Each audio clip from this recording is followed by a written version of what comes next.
Welcome, Chelsea. I'm so happy to have you on today. Thank you so much for having me. First of all, you're expecting, and I'd love to know, when are you expecting your baby boy? Yeah, well, it's very soon. I just hit my third trimester. So we're here. Oh my gosh, this is such an exciting time. It kind of becomes surreal. Like it at the beginning, because this is your first pregnancy. And so how has it been for you, like it's as this first time around experiencing these changes, and 9 months seems like a long stretch, and then all of a sudden, boom, it's there. Yeah, absolutely. Well, just full disclosure, because I've talked about this a little bit. This is my second pregnancy where I've made it this far. My husband and I actually experienced loss at the end of last year, very early on in the pregnancy. However, to make it to the third trimester, to be able to see the ultrasounds, to be able to even see the 3D imaging of his little face is just like a dream come true. And really, it is. I say I prepared for this through my yoga practice. It's almost like everything that I've ever learned through the Yoga Sutras, through my asana practice, all of that has met me right now when it comes to practicing patience, when it comes to practicing being easy on myself, being attentive, and mothering myself through this process. It has been a tremendous yoga practice for me. Oh, I believe that. I believe that. And I'm so sorry that you had to endure that early loss. And what a gift now to Yes. experience this. And I think that one of the big Yoga Sutra ideas of non-attachment really goes into a birthing plan. Do you Mhm. have a birthing plan, and do you have kind of this idea? Because I think I remember when I was pregnant, there was a lot of talk of birthing plan. It was like, I want this, I don't want this. And it was probably more structured than it is now. Mhm. And I just remember thinking, I just want a baby. I want a healthy baby. I'm just going to kind of do my best and participate and hope, I can have an idea of the baby, of how I Mhm. want to deliver.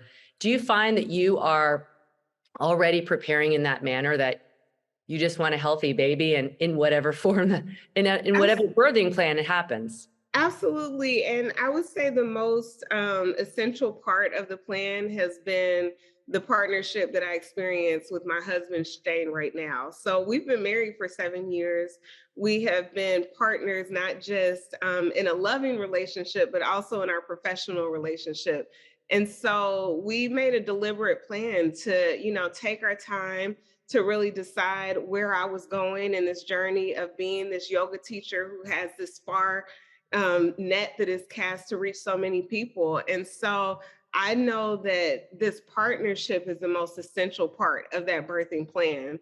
And then, of course, I the love village. that. It's so true. But what an important point to bring up, you know? Yeah, Yeah. yeah. The village that has been supporting us, from my yoga teachers who taught me my first yoga practice, to the team of doctors with whom we're working, to my prenatal yoga teacher. I just went through a prenatal yoga training. And so all of these different people, friends, mothers, parents who are able to share their experiences and who are also yogis, I think that that's the most instrumental part, where you have this perspective of parenting through the lens of yoga. And so that anything else, I'm just like, again, this is what my yoga practice has been for, to prepare for what the unexpected.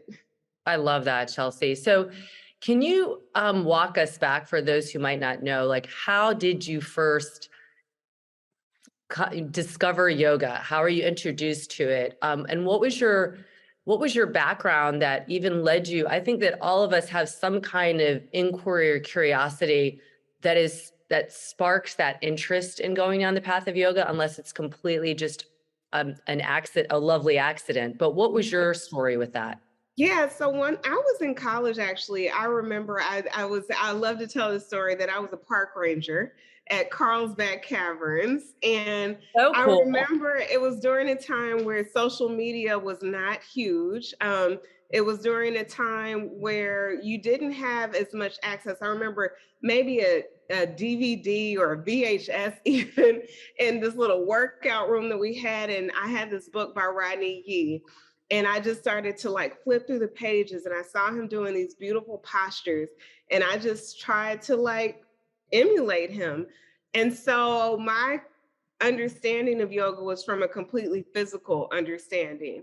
And then fast forward to when I graduated from college, after I finished the program, I graduated from Spelman College and went to graduate school at Teachers College, Columbia.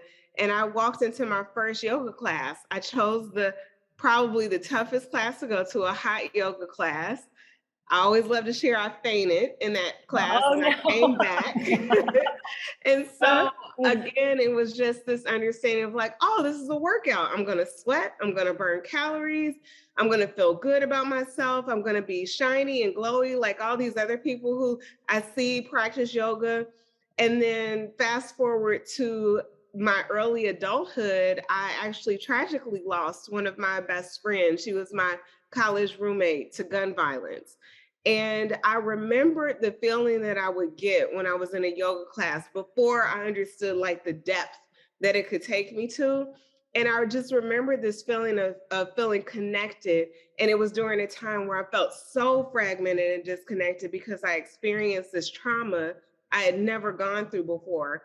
And so that's when I found my teacher. And that's when I started to dive deeper into meditation. And so I always tell people to celebrate whatever your journey, whatever your story is, never to be ashamed of it. That's why I love to tell people I was a hot yoga girl who, fainted.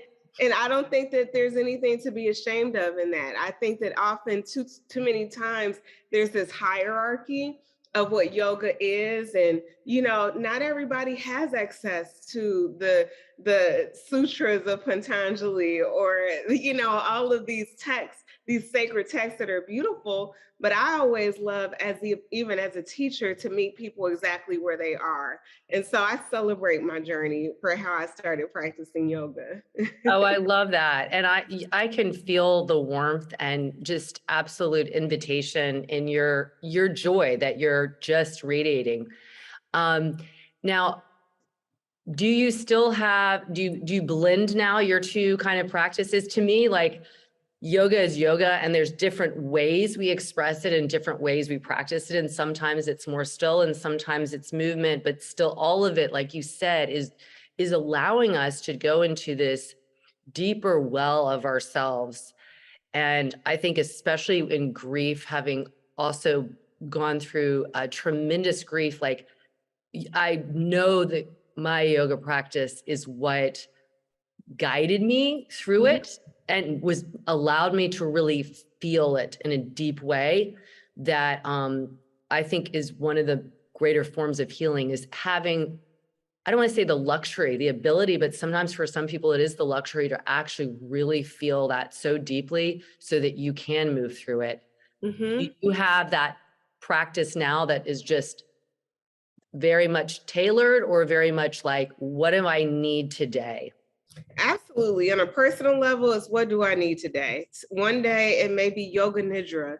The other day it may be moving through a vinyasa flow over and over again. But the great thing about yoga is that it's a framework and it teaches us to listen to and be attuned to what our body needs. And so that's what my intention is every time I articulate the practice of yoga to my students. I also meet students in very unique ways when it comes to music. As we talked about a little bit that I'm on the Peloton platform that's very heavily based in music. And so one day you may get rock yoga from me, another day you may get gospel yoga, but my primary reason for that is to meet people where they are. And a lot of times if you feel alienated because of how I felt, like I'm like, I don't think my body can do that. I don't know, I don't look like those people. But if I hear something that resonates with my background, with my experiences, something that resonates on a level that makes me feel grounded, for me, that is music. And so I love to use music as an invitation to welcome people to the yoga mat. I love that. I always say in my alternative life, I would be a DJ. Because I am the same way. And I think it's because throughout humanity, we have gathered in community around, some source, and it always encompasses music, because Yeah. music is like heartstrings to our soul, and um I'm the same way. I love mixing it up and using different things and sometimes people won't recognize it, but they love it anyway. And sometimes, like you said, it's an invitation for people who otherwise might not feel like this is my kind of practice, but Hmm. oh my gosh, that makes me feel more at home.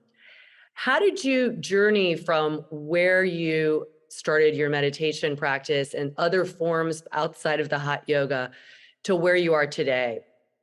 Yeah, so I am, a trained teacher. My mom, retired from teaching public school after 35 years, and I followed in her footsteps. I was a child development major. I went into international education, went to educational studies for my PhD. So I'm definitely a teacher at heart. And it was during my experience as a public school teacher with my third graders, actually, that I did my teacher certification. So to have these two experiences happening simultaneously, where if you have any teachers out there who are in the public school system, especially, the demand, the being extended in so many different directions. And I was looking for a place of solace after I would leave the classroom. And so when I started to integrate the things that I was learning in my yoga class into the classroom, well, these 8 and 9 year olds were hungry for it. They wanted more. They wanted to know what it was that made Miss Jackson feel happy when she came in every morning. And so the wheels started turning, and I started to integrate, yoga and how I even taught in the classroom. And that's what led me to really, starting yoga literature and art camp for teen girls at Spelman College initially. And that started as my dissertation. And so I always like to credit my foundation of being a teacher first. And it looks different now because I'm on a platform that's much different than the classroom, but I'm still being a teacher. And so I'm always going to remind myself of those beginnings, especially when I'm meeting folks who are doing yoga for the first time. If I can teach an 8 and 9 year old how to do multiplication by integrating yoga or science lessons, then I feel like adults, we still have that within us. And so oftentimes my adult students appreciate that I come from a level of like, this is a third grade class. And so I bring that part of me into my teaching as well. I love that. And Chelsea, we have to like put forth a movement to get, yoga and forms of movement and embodied movement into school systems. I've worked on this with my kids and their schools when they were younger, because not only is it important to understand this vehicle that is moving us through life, and most people don't really know about their body, and that's from a physical therapist. That's really where I come in, and I'm educating about, probably I try and get into a third grade level because I don't want to make it complicated. It doesn't Right. have to be. Like, it's just understanding the importance of posture and movement mechanics. But I think, wow, if we actually infuse this learning in our school system, like how to regulate your nervous system, how to move your body, why you should move your body, because of how that it will impact your mental and physical and emotional health. I think that we would see a real shift in the way education is done and how kids actually might enjoy school and might enjoy learning even more. Right. Absolutely. Yeah. And for the teachers too, like Oh, yes. Oh we my have gosh. to be able to, oftentimes I remember when I was a school teacher, my some of the parents would say, how do I get my child to practice yoga every day? And I'm like, well, do you practice yoga every day? Because as you know, as a parent, they are little sponges who are watching us to learn about life. And so I think the more that we as adults lead by example and being kinder to ourselves, even in the self-talk that we have towards ourselves, towards each other in relationships, I think that that's when it will really start to set in for our youth as well.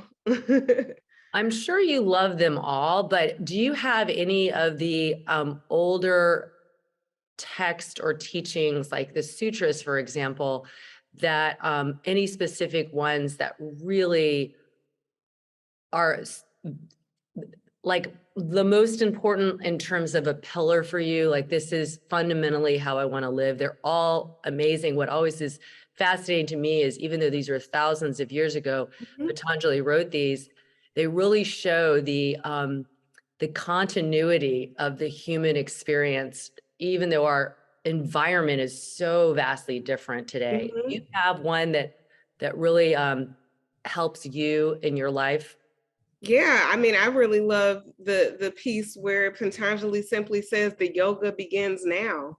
Like, Mm, I think that that is like it. That's the essence of it all. It's just like, you do all the things, at least for myself. I'm like, I got my yoga mat, I got my, water bottle, I got my towel, I got all of this. And I think that there's this preparation to get to this finale of saying, okay, now we start yoga. No, the yoga starts in making an intention to say, I'm going to dedicate this amount of time to myself. I'm going to be kind to myself. I'm going to be present with my breath. So I've always loved the yoga begins now, and pretty much anything that happens in life, I'm sure as soon as I'm giving birth, it's going to be the yoga begins now, yes, it does. Yes. And I will say, would love to revisit and have a conversation with you in a number of years, but parenting is, to me, like, you don't have to be a parent to act to fulfill the teachings of yoga or practice them, but they are really summoned as a parent, because you have this child, and we all of our histories are with us. And you see that parents unknowingly place upon their child certain expectations or whatever, but Mhm. to actually have a child and have just joy and openness, and this is an individual who may or may not have any similar to me, or anything, is actually, I found it really refreshing. Mhm. But you do see that that is a struggle sometimes, and just that's where I think my own yoga practice and teachings has really showed up the most. And the kids are such young teachers too. Like, Yeah, they're going to be, they teach us. They teach, absolutely. yeah, patience and listening and all that stuff. Yeah. So what is your plan after the baby comes out, baby boy? Are you going to continue with your teaching? Are you taking some time off? And I'd love to know, like, what your vision is down the road for yourself. Yeah, absolutely. Again, the yoga begins now. So Mhm. it's like Yeah, this is I gonna know. be That's the never hardest question for me. I'm like, I am so present. I can't even plan out. Like, yeah, this will be really? the never-ending yoga asana practice and Yeah. meditation. And so, the most important thing for me as a parent who's stepping into parenthood, and people often say mommy to be or parent to be. I'm like, the moment that I found out that there's this living being inside of me, I'm like, I'm parenting. I have to like be very conscious of, how much rest I'm getting, like how I'm parenting myself through all of this. And so, I plan to continue to love myself fiercely, like in order to go back to what I mentioned about, he's going to be watching. He's going to watch how I treat myself, even as a woman, as a self-identified woman, as my husband is. We're very different. That was one of the reasons why I chose to partner with him, because I saw parts of Shane that I knew I longed for my own personality and my own way of understanding the world. And so, the root of that detachment that we just spoke about to me is unconditional love. And Mm, so, my plan is to continue to do exactly what I've been doing, if not more in an expansive way, to demonstrate that I want my son to know that this world is for him to explore, especially in a society. I'm having a young Black male in a society that may tell him otherwise. And so to have Shane and myself to be chosen as his parents is the biggest and best job I could ever hope for. So I want to continue. I want to write about this experience. I want to, continue my yoga practice, looking forward to the nuanced ways that I show up as a yoga teacher and meditation teacher, because my life will have been changed. And so I plan to keep on going. I love that. to but not stop. I cannot echo enough how important it is that you said, like, loving yourself and taking care of yourself, because you are not going to have this, but you're going to be such a model for this. And that is that women still in 2022, women still, we have it's so much in our wiring to nurture and to take care of others. And some people in that have put themselves on literally bottom of the list. Mm-hmm. That's never been my issue.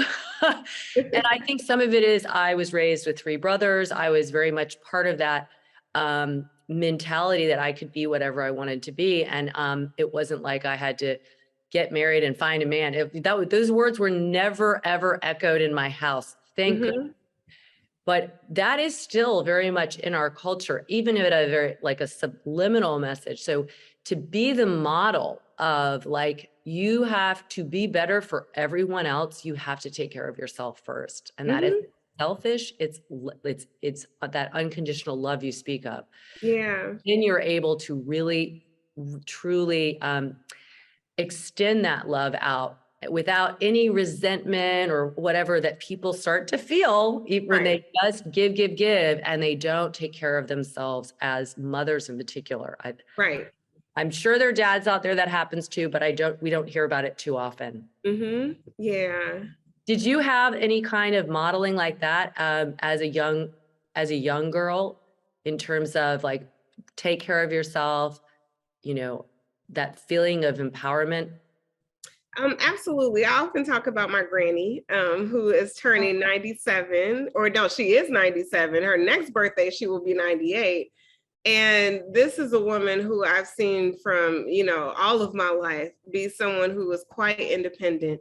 And at the same time, I also learned how to remind myself that I don't have to do it all by myself, because even when I go home to visit Granny and I'm like, let me do this for you, and she's just not used to that because she has been so independent. So I think that I've definitely learned a balance in how to be the both and that I often speak about in my yoga classes, so that I don't get to the point where I am, overwhelmed because I've got to show that I can do it all and I'm independent. That's great. But on the other hand, I can also ask and accept help and support when needed. But I always love to lift up Granny. Yeah, and I think having, you don't need a lot, but if you have one really solid person in your life, especially as a young person who has modeled that pillar of strength, it is you don't forget them. You carry them with you. And that sounds like Tiny did that. She must be so excited to be getting a great grandson. Absolutely. Oh, it will be her first and only great. Wow. She had 2 children, and so this will be my parents' first grandchild. So we are all very excited. I get it. Everybody's gonna almost self-implode in the hospital. Let's just talk about Peloton for a moment. I would love to know, what has been one of the most surprising, delightful things that you've discovered at being on the Peloton? This is a mega successful online, originally only cycling, and then they brought in all these other elements. What has it been like to be on this platform and offer yoga on it? Yeah, so I started Peloton at a very unique time. It was at the beginning of the pandemic. It was at the beginning of, the world seeing the murder of George Floyd. It was at a very transitional time in the world. And so I knew that I was going to be at Peloton before this even happened. So it was just I was already, knowing that this was my path right now because of their reach. But to have started during a time that was as uniquely ordered as such, and to have the unique skill set that I've had with my education, with my lived experiences, all of those to have been met with this moment. I actually do a program, a series, a breathe in series with my colleague. Breathe in, speak up is the full series, but the breathe in portion is the yoga and the meditation. And I integrate, issues surrounding social justice, ways in which we can connect as a community, especially when we're coming from different backgrounds. And so I actually did that first meditation before my official premiere class. And talk about the yoga begins now, to go back to the sutras. It was just like, it wasn't a moment of saying, should I do this? Should I not do this? It was a moment of, Chelsea, you have prepared your entire life for this moment. And so I would say, while it wasn't something that I was happy that had to happen, certainly not, but I was very much encouraged that all the decisions that I've made up until this point prepared me to be able to deliver a meditation at a time that was as tough as it was during the pandemic and the murder of George Floyd. Wow, that just brought the chills. And because I was just thinking, I was thinking how 2020 was such a horrific year in so many ways. Yeah. And to be a Black woman in a yoga is already, you're so underrepresented. And then to have, I don't want to say to have to, like, to be presented with the opportunity to speak from that experience, not of necessarily, well, you also had the gun violence experience. I mean, you had it all. But with the fact that you just said, you've been prepared for this your whole life, that's very courageous, because that's a very challenging position to be put in, because you have to, like, it's like showing up and having a lot of mixed emotions, a lot of, I'm just sure it must have been not that you had trepidation, but I imagine, like, the courage that took a lot of courage, but you're right, you had prepared for it. Yeah, again, it's the yoga practice. I know for sure. I think about, the first time that I imagine your listeners have ever entered a yoga class or stepped onto their mat. I remember the first time I attempted to do a headstand, and I was deep down inside terrified. I'm like, am I going to break my neck? Am I going to, like, is something awful going to happen? But after practice, after listening, after falling a couple of times, there was just this moment. And I imagine that many of the yogis out there can relate to this moment of just like the breath just coming through you, and you just feel this grounding. And so while on the one hand, I still get nervous to speak, that's been one of my hardest things, to publicly speak. On the other hand, you would know, you're so eloquent, and you're right, with your background and your eloquence and your infectious just smile and open heart. But it's good for people to realize that, like, you care, you care how you also, speak and how you present yourself. That's why we get nervous. There was a knowing that came over me that allowed the breath to move through and to get me really anchored and grounded in that moment. Yeah. Well, that's bravery, because there must have been such emotional exhaustion that also, absolutely. just like, still. still, right? And to have these tools, and I just hope you can share them with so many people in so many different diverse populations who have that burden of exhaustion and fatigue and hopelessness, and I think that's where, when we realize, like, the tools can come from within, it doesn't mean that the rest of the world issues are going to go away, but I feel like that it is like handing somebody some major power that they need. Yeah. Yes. Oh, I love that. Well, where can everyone check out more about you besides Peloton? And by the way, can you explain how Peloton does offer these classes even if you don't have a bike? Yeah, I think that's a great point to make. Thank you for making that. That's Yeah. misconception out there. It's really quite accessible. So you can practice yoga and meditation with me and a team of other yogis.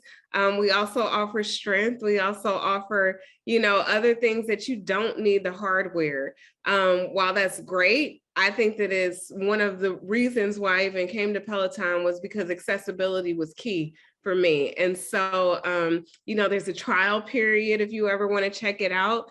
And outside of Peloton, I live at Chelsea Loves Yoga. That has been my tag name since, about 2011 when I started my blog. Because what you mentioned, I'm quite an anomaly, at least I was. The great thing is that it's changing and growing, but we still have work to do.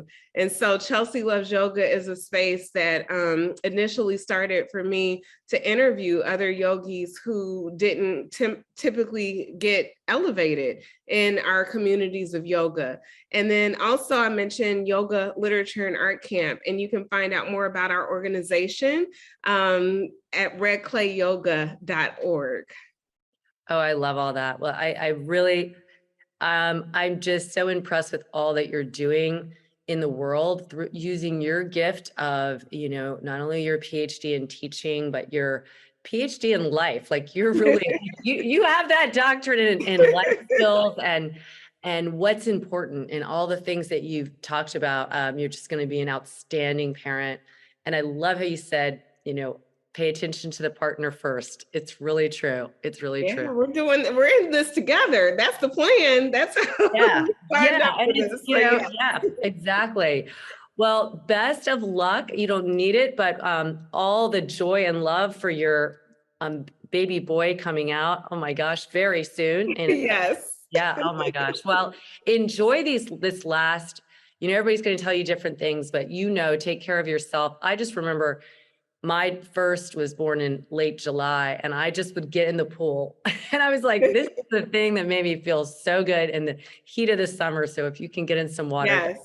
We that'll just got out of the water just recently. So oh, there in you the go. ocean, I was Oh, floating on my back. And so I oh, said, double water experience for him. So yes. exactly. You really feel like you're communing with your baby. Yes.